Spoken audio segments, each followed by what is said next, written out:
এক যুগ আগেও যশোর শহরের খালধার রোডের এই নালাটি ছিল অনেকটাই চওড়া আর পরিষ্কার পরিচ্ছন্ন। দূষণ আর দখল দাপটে সেই খাল এখন সরু নালায় রূপ নিয়েছে। অথচ যশোর শহরের সবগুলো ওয়ার্ডের বৃষ্টির পানি আর পয়ঃনিষ্কাশন বর্জ্য এই খালধার দিয়েই মিশে যায় ভৈরব নদীতে। গেল বছরে শহরের প্রভাবশালী আসাদ রানা গং খাল দখল করে তুলেছে ভবন আর দোকানপাট। এই খাল একসময় নদীর মতো ছিল, কিন্তু এটা বন্ধ হয়ে যাওয়ার কারণে পয় নিষ্কাশনের প্রবলেম হচ্ছে। আমাদের জায়গা জমি এইভাবে অবৈধভাবে দখল হয়ে যায় পেশি শক্তির বলে, তাহলে আমরা কার কাছে জবাব দিতে চাবো? পাকা বিল্ডিং একটা উঠে গেল, এটাকে উনি কী দেখলেন?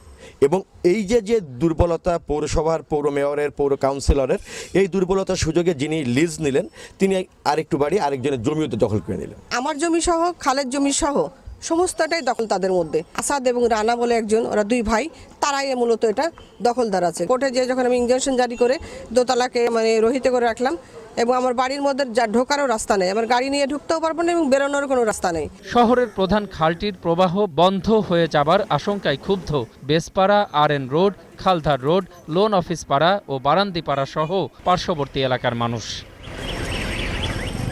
খালের উপরে তো এরকম স্থাপনা ঠিক না, পৌরসভার তো অবশ্যই ঝামেলা আছে। ড্রেন তো দখল হয়ে গেছে, প্লাস আমার বাড়িটাও অর্ধেকটা তারা দখল করে নিয়েছে। আমরা চাচ্ছি যে দখল, আমার বাড়িতে দখল আলাদা জিনিস, খালটা, ড্রেনটা মুক্ত হোক, প্লাস জলবদ্ধতার জন্য না সৃষ্টি হয় যশোর শহরে। যতগুলো ওয়ার্ড আছে, যতগুলো এলাকা আছে, হালকা বৃষ্টিতে আমরা জলাবদ্ধতায় পড়ছি।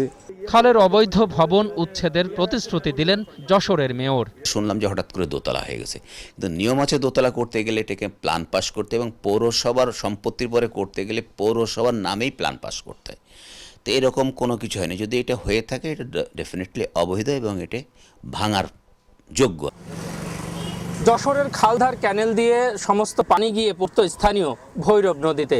দিনে দিনে সেই খাল ভরাট হয়ে যাওয়ায় এলাকাবাসীর ভোগান্তির শেষ নেই। প্রিয় দর্শক, আপনার চারপাশে নানা সমস্যা আর কষ্টের চিত্র তুলে ধরবে 21 টেলিভিশন। এসব তথ্য জানাতে ফোন করুন, এই নম্বরে পৌঁছে যাব। আমি অখিল পোদ্দার, আর 21 টেলিভিশনের ক্যামেরা আপনাদের দুর্ভোগ দুর্দশায় সবসময় পাশে আছে। 21 টেলিভিশন।